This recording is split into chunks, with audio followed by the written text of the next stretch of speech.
জাতির জনকের ছবি রয়েছে, মহাত্মা গান্ধী, সংবিধানের প্রণেতা ডক্টর বাবা সাহেব আম্বেদকর রয়েছেন, হাজার বছরের শ্রেষ্ঠ বাঙালি রবীন্দ্রনাথ রয়েছেন, বিদ্রোহী কবি কাজী নজরুল ইসলাম রয়েছেন।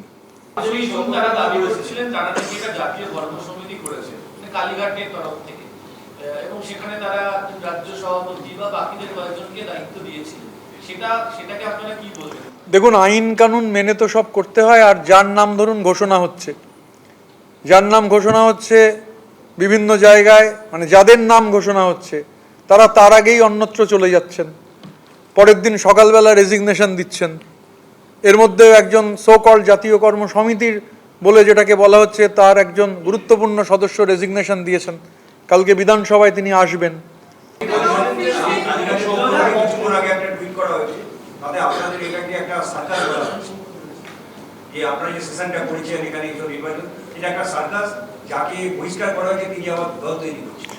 ক্যাঙ্গারু কোর্ট বলে একটা কথা আছে।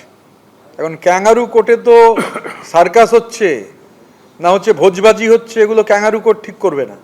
এগুলো নির্বাচন কমিশন আছেন, দেশের সর্বোচ্চ আদালত আছেন, নির্বাচন কমিশনের ঠিক, মানে নির্বাচন কমিশন এটা ঠিক করবেন যে সার্কাস হচ্ছে, ভোজবাজি হচ্ছে, নাকি সইজাল হচ্ছে, নাকি টাকা চুরি হচ্ছে, নাকি টাকা সাইফনিং হচ্ছে। এগুলো নির্ধারণ করার ক্ষমতা আমারও নেই, আপনারও নেই। এগুলো নির্ধারণ করার কম্পিটেন্ট অথরিটি রয়েছেন, তারা নির্ধারণ করবেন।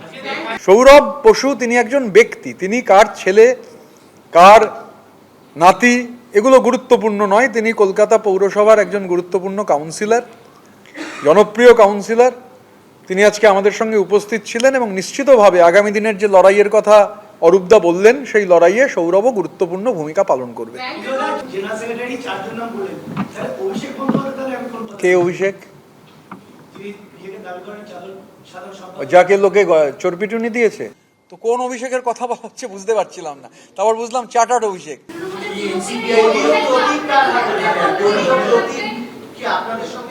তা আমরাই তো তৃণমূল কংগ্রেস, আমাদের সঙ্গেই থাকবে।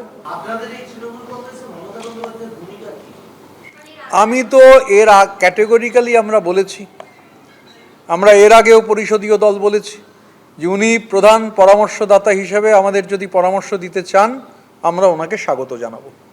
আমরা কালেকটিভলি সিদ্ধান্ত গ্রহণ করব, এককভাবে সিদ্ধান্ত গ্রহণের কোনো প্রশ্নই ওঠে না, কারণ লড়াইটাই ইন্ডিভিজুয়াল কাল্টের বিরুদ্ধে কালেকটিভের লড়াই। এবিপি আনন্দ, এগিয়ে থাকে, এগিয়ে রাখে।